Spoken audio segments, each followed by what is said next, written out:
She wasn't supposed to notice me, not in that way. She was my aunt's friend, older, graceful, untouchable. But the moment her eyes lingered, the moment her words cut deeper than she realized, everything I thought I understood about distance and desire began to shift. The evening began without any expectation of change. It was just another quiet gathering at my aunt's house, the kind I'd grown used to, soft lamplight spilling across polished wood floors, the hum of low conversation, the clink of teacups being set gently back onto saucers. The air smelled faintly of cardamom and baked bread, comforting and familiar. Yet, from the moment she walked into the room, something shifted. She was my aunt's friend, a woman a little older than most of the people I spent time with, someone who seemed to carry both ease and refinement in equal measure. At 32, she moved through the room with a calm confidence that made her stand out, though she didn't appear to be trying. Her laughter, warm and unguarded, contrasted beautifully with the steady, graceful way she carried herself. It drew me in before I realized I was listening for it. I noticed the way she held her teacup, fingers poised lightly on the rim, her bracelets making a soft, delicate chime whenever she shifted her wrist.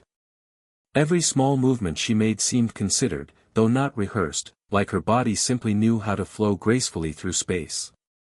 Her presence was at once natural and magnetic, and though she was surrounded by familiar faces, she felt slightly apart, like a note of music that lingered long after the rest had faded. Our eyes met once across the room. At first it was just a glance, polite, the kind you give when you've been caught staring a second too long. But then, instead of moving on, her gaze held. Just a heartbeat longer, but long enough for me to feel it. My chest tightened with an awareness I hadn't expected. I looked away, pretending to notice something trivial, but even then I could sense the weight of that glance lingering between us. When she spoke with others, I caught myself noticing the curve of her smile, the thoughtful pauses she placed between sentences, the way her voice carried warmth without needing to rise above the noise. Everything about her made me feel both younger and older at once, younger because I was suddenly aware of my own hesitations, older because I felt drawn toward the steadiness she seemed to hold within herself. That first evening was simple, ordinary to everyone else in the room. But for me, it marked the beginning of something quietly extraordinary. I didn't know what it was yet, only that her presence made the air feel different, like the opening notes of a song I was suddenly desperate to hear in full. The gathering stretched on, laughter moving from room to room as people found their corners of comfort. I tried not to watch her too closely, but it was as if the air shifted whenever she moved, drawing me in. My aunt called me to help set the dining table, and just as I reached for the stack of silverware, she appeared at my side. "I'll help," she said with a quiet smile, her voice carrying that same unforced warmth I'd noticed earlier. There was no reason for her to assist, she was a guest, after all, yet she joined me as though it were the most natural thing in the world. We stood shoulder to shoulder at the table, the faint clatter of forks and knives filling the silence between us. At one point, I passed her a small bundle of spoons. Our fingers brushed, the briefest of touches, but startling in its impact. Her hand was warm, her skin soft, and though the moment lasted no more than a second, I felt it echo down my arm like a hidden current. She noticed my pause. Her lips curved into a knowing smile, but she said nothing. That silence was louder than words. I caught the faint fragrance of her perfume then, floral, understated, something that spoke of quiet elegance rather than show. It settled into the air between us, wrapping around the moment, making it feel impossibly delicate. We worked in rhythm after that, sliding plates across the table, folding napkins. Every small exchange carried weight, the brush of her wrist against mine, the closeness when we both reached for the same chair to move it. I became hyper-aware of space, of her nearness, of how my heartbeat seemed louder than the soft music playing in the background. When the task was nearly done, she leaned slightly toward me and whispered, "You're very precise." There was humor in her tone, a playful teasing that sent warmth to my face. I wanted to answer, but all I managed was a quiet laugh, embarrassed by how much her observation affected me. For her, maybe it was only kindness, a passing moment she'd soon forget. But for me, it felt like the first thread of connection, a fragile line drawn between us in the simple act of setting a table. Long after she stepped away to join my aunt in the kitchen, I still felt the weight of her touch on my hand, a reminder that something had quietly begun. The evening wound down slowly, the house settling into a softer rhythm. Conversations grew quieter, chairs scraped lightly against the porch as a few guests slipped outside for fresh air.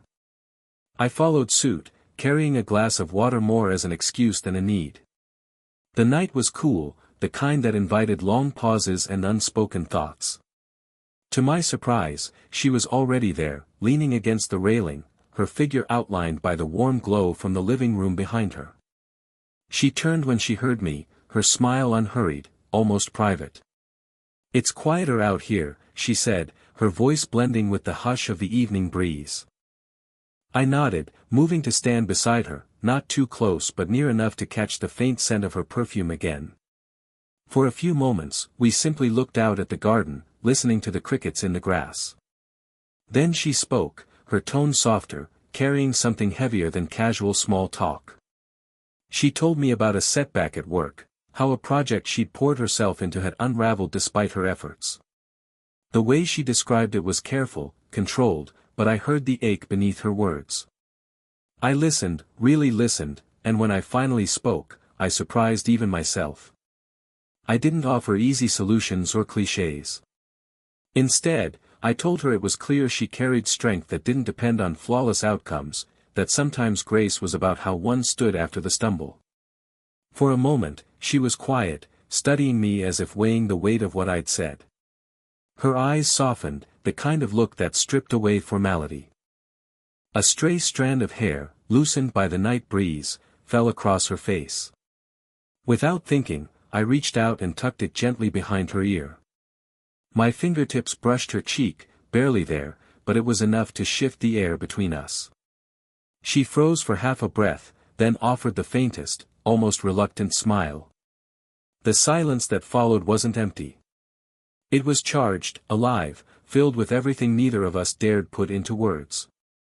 I felt my pulse in my throat, aware of the boundary I had stepped near, aware also that she hadn't pulled away. She exhaled slowly and said, "You notice more than people give you credit for." Her voice carried a quiet respect, but also a hesitation, as if she was reminding herself of the difference between us. I didn't answer, not directly. Instead, I let the moment stand, the night air pressing gently against us, the unspoken promise of something deeper waiting just beyond our restraint. The night had thinned into its quieter hours, most guests drifting away, leaving behind empty cups and faint traces of laughter. I stayed behind to help with the cleanup, gathering plates from the table while my aunt disappeared into the kitchen. That was when she returned to the dining room, sleeves gently rolled back, as though she belonged there among the small acts of tidying. We worked without many words at first, passing dishes back and forth, the scrape of porcelain against wood filling the silence. Every so often our hands met over a plate or serving spoon, and each touch felt like a reminder of something I wasn't supposed to want but couldn't ignore.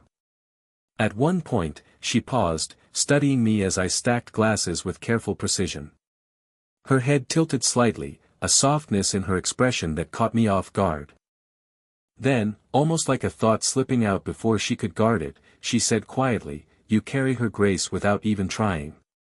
The words landed with a weight I couldn't immediately place. Her voice was gentle, but it carried something more, an echo of memory, of reverence. She was speaking of my mother, or perhaps of my aunt, women she had admired, women whose steadiness had shaped me without my realizing it. I froze for a heartbeat, unsure how to respond. My chest tightened, not with embarrassment, but with an emotion I hadn't expected, a blend of pride, longing, and a strange vulnerability. It was as if she had reached past surface impressions and seen something deeper, something I didn't know others could notice. When I looked up, her eyes were on me, steady but kind. I swallowed, words gathering clumsily on my tongue, but before I could speak, she rested her hand lightly on my forearm. The touch was simple, almost casual, yet it steadied me in a way I didn't know I needed. Her hand was warm, her fingers relaxed, and for a moment, the entire room seemed to fade around us. I searched her face then, trying to understand what she saw, what she meant. There was admiration there, yes, but also hesitation, as if she knew she had said too much, yet didn't regret it. I could feel the pull between us sharpen, more defined now, impossible to ignore. I finally managed a soft, almost whispered reply, "You shouldn't say things like that." Her smile was faint, but her eyes lingered, unflinching. "Maybe I shouldn't," she said, and slowly withdrew her hand, leaving behind the memory of her touch like an imprint on my skin. It was a small moment, one that could have been forgotten in the shuffle of dishes and the fading evening. But I knew, as surely as I knew the sound of her voice, that nothing between us would feel the same again. The next gathering felt different before it even began. I told myself I wouldn't look for her, wouldn't measure every sound in the room against the memory of her voice. But the moment I stepped through my aunt's door, my eyes found her almost instinctively. She stood near the bookshelf, laughing with a group of neighbors. Her posture was relaxed, her hands moving as she spoke, but there was something careful in the way she avoided glancing in my direction. I tried to do the same, yet the invisible thread between us pulled tight, reminding me of what had been spoken, and unspoken, the last time. I busied myself helping in the kitchen, though my thoughts strayed constantly. Every time her laughter rose above the hum of conversation, I caught myself turning, just to catch a glimpse of the way her smile seemed to brighten a corner of the room. And yet, she never looked my way. Later, when it came time to serve food, our paths finally crossed. She stepped forward with a plate, and I reached out to take it. For a moment, our fingers overlapped, porcelain pressing cool against our skin, the faintest touch where her thumb met the side of my hand. The contact was nothing, a fraction of a second, but it sent the same spark as before, igniting something neither of us dared acknowledge. She gave a polite smile, almost too polite, and moved on quickly. But I saw it, the flicker of hesitation in her eyes, the unspoken apology that seemed to live behind her careful expression. The evening unfolded with a strange distance between us. She spoke freely with others, her laughter light, her attention easily given. But every time I caught her gaze, even by accident, she looked away just a little too quickly. It was as though we both knew the pull was there, but neither of us trusted what would happen if we let it show. And still, there were those small betrayals. When she passed me a bowl, her hand lingered half a second too long. When I stood near the doorway, I felt her brush past me, though there was space enough to avoid it. Each moment seemed designed to remind us of what we were trying so hard to deny. By the end of the night, I felt the ache of something left unsaid, a quiet weight pressing against my chest. She had kept her distance, but in doing so, had made the nearness we once shared burn all the more fiercely in memory. It was hesitation, yes. But hesitation only happens when the desire is already there. The storm came suddenly, as if the sky itself had decided to interrupt the evening. One moment the house was filled with chatter and soft music, the next a low rumble of thunder rolled across the roof, followed by a crackle of lightning that seemed far too close. The lights flickered once, twice, and then vanished, leaving the room in shadow. There was a brief pause, a collective intake of breath, before my aunt found a handful of candles in the drawer. Soon, soft flames glowed across the tables, casting the room in a tender gold that seemed to make every movement slower, more deliberate. The storm continued outside, wind pressing against the windows, rain streaking down the glass. I found myself near her again, not by design, though it felt like the storm had conspired to draw us closer. She laughed quietly at the darkness, holding a candle steady as I searched for matches. The flickering light made her features shift between shadow and glow, and I thought I had never seen her more beautiful. We sat together in the living room, cushions pulled close around a small circle of light. Conversation turned softer, punctuated by thunder. She sat close enough that her shoulder brushed mine whenever she leaned forward, and though the room was filled with others, I was acutely aware of only her presence. Then the storm cracked louder than before, a sudden thunderclap that made the windows rattle. Instinctively, she reached for me. Her hand closed over mine, firm at first, then lingering even after the sound passed. The touch was unguarded, unplanned, but she didn't let go. I could feel the warmth of her palm pressing into my skin, grounding me even as the storm outside seemed intent on shaking the walls. My heart stumbled against my ribs, not because of the thunder, but because of the way her thumb began to trace, almost absent-mindedly, across the back of my hand. Neither of us spoke. Words would have broken whatever fragile spell had settled over us. Instead, we sat there in silence, our joined hands hidden between us, as if the storm had granted us permission to let down the walls we'd been building. When I finally looked at her, she was already watching me. The candlelight caught in her eyes, softening them, deepening them, and for a moment it felt as if we existed in a space apart from the others, a space where hesitation had no place. It was only a hand held in the half-dark, only a shared glance in candlelight. And yet, it felt like the most daring thing I had ever done. When the storm finally eased, the house seemed to exhale with relief. The rain softened into a gentle patter, and the thunder rolled away into the distance. Candles still burned in small pools of light, their flames steady now that the winds had calmed. Most of the guests were gathering their coats, preparing to leave, but neither of us moved. She stood by the open doorway, looking out into the damp night. I joined her quietly, the cool air brushing against us, carrying the clean scent of rain and earth. For a moment, we simply stood there side by side, watching water drip from the leaves and gutters. Her arms folded loosely across her chest, but her shoulders carried a tension she hadn't released. Finally, in a voice almost lost to the hush outside, she said, "You know this isn't simple." I didn't rush to answer. I let the silence hold, then spoke softly. "I know. But I also know that what I feel when I'm near you doesn't vanish just because it should be complicated." She turned toward me, her eyes searching mine. There was conflict there, yes, but also a tenderness she could no longer hide.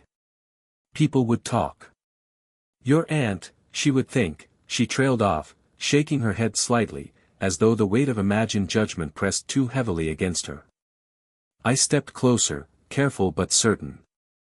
"I'm not asking for answers tonight. I'm not even asking for certainty. I just don't want to pretend anymore, not when it feels this real." Her breath caught, and I saw her soften, the guard she had held so tightly beginning to waver. Slowly, she let her arms fall, and when I reached out, she didn't resist. My arms circled gently around her shoulders, drawing her nearer, and she leaned into me with a quiet surrender that made my chest ache.